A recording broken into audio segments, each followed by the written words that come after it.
Praise the Lord friends, I hope you all fine. प्रभु आप सभी को बहुत बहुत आशीष दें। और आज हम सैबत स्कूल करेंगे 18 मार्च, जो कि आज का दिन है और दिन है सोमवार। तो आई होप कि आपने पढ़ा होगा। प्रभु आपके अध्ययन पे बहुत आशीष दे रहे हैं। आप लगातार परमेश्वर के वचन का अध्ययन कर रहे हैं। प्रभु आपको बहुत बहुत आशीष दें। तो हम शुरू करते हैं। और आज का सैबत स्कूल बहुत ही खूबसूरत है। यहाँ पे हमें एक नए गीत को गाने के लिए जो है कहा जा रहा है कि प्रभु के लिए एक नया गीत गाओ। तो हमें शुरुआत करते हैं, प्रभु के लिए एक नया गीत गाओ। और ये भजन संहिता 33 अध्याय और उसकी 3rd वर्स जो है इसमें ली गई है। इसमें लिखा है, उसके लिए नया गीत गाओ, जय जयकार के साथ भली भांति बजाओ। यहोवा के लिए एक नया गीत गाओ। तो प्रभु यीशु मसीह महान है, सामर्थी परमेश्वर है।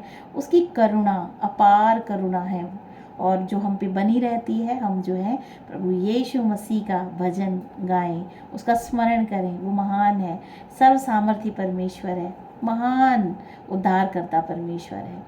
तो हम उसके लिए एक नया गीत गाएं। हर एक दिन जो हमें दिया जाता है वो एक ब्लेसिंग के रूप में हम लें और हम जो है यहोवा के लिए एक नए दिन में एक नया गीत गाएं, उसकी आराधना करें, हृदय से खुश होके एक नया गीत गाएं।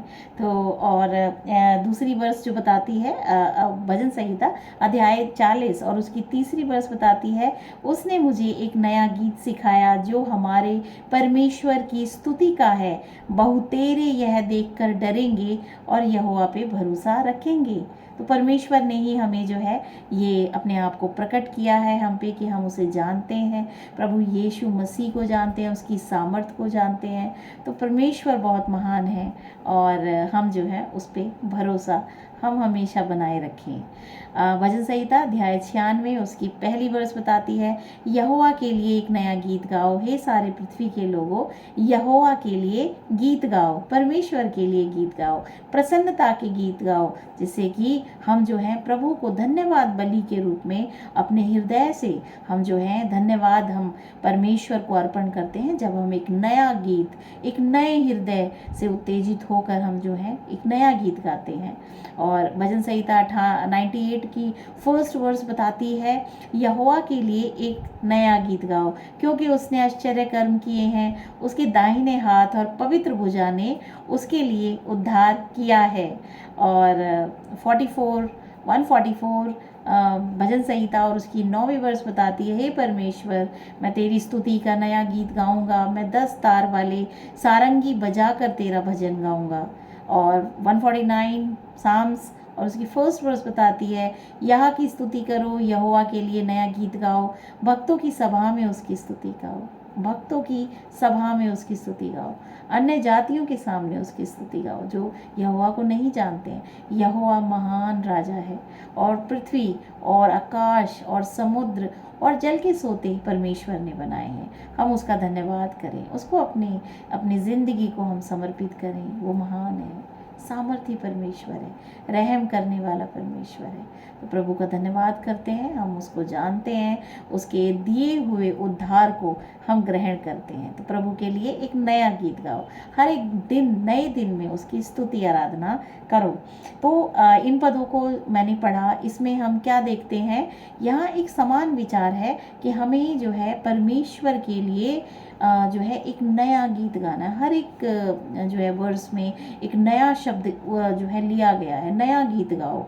नया गीत हम कब गा सकते हैं, जब हम उसकी एक नए गुण को जानते हैं। जब हम परमेश्वर के नए गुण को जानते हैं तो हम उसके लिए क्या एक नया गीत गा सकते हैं, अन्यथा हम गा ही नहीं सकते। तो हर एक दिन हम परमेश्वर को खोजें, उसकी सामर्थ को खोजें और एक नया गीत अपने हृदय से हम जो है परमेश्वर के लिए अर्पित करें। तो इसमें हम आगे पढ़ते हैं। इसमें लिखा है, ये भजन लोगों से एक नया गीत गाने को कहता है। नए गीत का कारण यह है कि परमेश्वर पृथ्वी को नियंत्रित करता है, साथ ही लोग परमेश्वर की देखभाल के लिए उसके आभारी हैं। लोग आभारी हैं कि प्रभु ने उन्हें बनाया है। सारी पृथ्वी का न्यायी होने के कारण लोग यहोवा के प्रति आभारी हैं। लोग कई अन्य कारणों से भी परमेश्वर के आभारी हैं। परमेश्वर ने उन्हें उनके शत्रुओं से और मृत्यु से बचाया गया है। इजरायली परमेश्वर की विशेष कृपा के लिए आभारी हैं। भजन संहिता की पुस्तक के अन्य गीत और भजन परमेश्वर के प्रेम और अद्भुत चमत्कारों के लिए स्तुतिगान करते हैं, लेकिन नया गाना अलग है। नया गाना एक खास गाना है। यह आनंद का गीत है। जब हम अपने हृदय में आनंदित होते हैं, परमेश्वर में जब हम आनंदित होते हैं, तो हम एक नया गीत गाते हैं। तो नया गीत गाना एक खास बात है, जो कि एक खास दिन, हमें हर एक दिन को एक खास दिन लेना चाहिए और उसमें हमें परमेश्वर की स्तुति आराधना के लिए एक नया गीत गाना चाहिए परमेश्वर के लिए। नया गाना लोगों की ओर से परमेश्वर से किया गया एक वादा भी है। लोग फिर से परमेश्वर को अपना जीवन देने का वादा करते हैं। विश्वास के उनके नए अनुभव लोगों को यह घोषणा करने के लिए प्रेरित करते हैं कि परमेश्वर उनका राजा है और जिसने उन्हें बनाया है। नया गीत परमेश्वर पर विश्वास के बारे में है। नया गीत परमेश्वर की उसके अद्भुत कार्यों के लिए स्तुति भी करता है। नए गाने में लोग दुश्मनों से बचाने के लिए परमेश्वर का शुक्रिया अदा करते हैं। यहाँ पे हम परमेश्वर के जो गुणों को जब हम जानते हैं, उसकी सामर्थ्य को हम अपने ज़िंदगी में जब महसूस करते हैं, तो हम उसके लिए हृदय से जो है भजन गाते हैं, आराधना करते हैं। तो ये एक नए तरीके का एक हर दिन में एक अपना अलग एक्सपीरियंस है, जिसे हम जो है स्तुति के द्वारा, एक नए गीत के द्वारा हम परमेश्वर के आगे अर्पित करते हैं। यशाया अध्याय 42 और इसमें हम देखेंगे 10 से जो 12 वर्सेस हैं, इसमें क्या लिखा है। इसमें हम देखते हैं, इसमें लिखा है स्तुति का एक गीत। हे समुद्र पर चलने वालों, हे समुद्र के सब रहने वालों, हे द्वीपों तुम सब अपने रहने वालों समेत यहोवा के लिए नया गीत गाओ और पृथ्वी की छोर से उसकी स्तुति करो। जंगल और उसमें की बस्ती और केदार के बसे हुए गांव जय जयकार करें और सेला के रहने वाले जय जयकार करें। वे पहाड़ों की चोटियों पर से ऊंचे शब्द से ललकारें। वे यहोवा की महिमा प्रकट करें और द्वीपों में उसका गुणानुवाद करें। तो परमेश्वर यहोवा जिसने समस्त संसार को बनाया और 6 दिन में बनाया, 7वां दिन सैबत का दिन रखा, तो हम जो है उसकी स्तुति आराधना करें। और देखेंगे कि ये जो प्रकृति है, ये प्रकृति भी परमेश्वर की आराधना करती है। तो यहाँ पे हम देखते हैं कि किस तरीके से हमें भी, हम तो मनुष्य हैं, उसकी रचना है, तो हमें एक नया गीत उसके लिए गाना है, हर दिन गाना है। बाइबल कहती है कि इज़राइल परमेश्वर की कीमती प्रजा है और 148 की 14th वर्स जो है बताती है, उसने अपनी प्रजा के लिए एक सींग ऊंचा किया है। यह उसके सब भक्तों के लिए अर्थात इज़राइलियों के लिए और उसके समीप रहने वाली प्रजा के लिए स्तुति करने का विषय है। यहाँ की स्तुति करो, यहाँ की स्तुति करो। इज़राइली उसके दिल के सबसे करीब लोग हैं। तो इज़राइलियों के पास परमेश्वर के साथ ऐसा बहुत ही विशेष जो है एक ऐसा अनुभव है जो किसी और के पास नहीं है। इस संसार में 800 करोड़ लोग हैं, लेकिन जो प्रभु को जानते हैं वो बहुत ही जो है अनमोल हैं परमेश्वर के लिए, वो उसकी निगाह में अनमोल हैं। और जो है और किसी के पास ऐसा एक्सपीरियंस नहीं है जैसा कि हमारे पास है, जो लोग परमेश्वर को जानते हैं।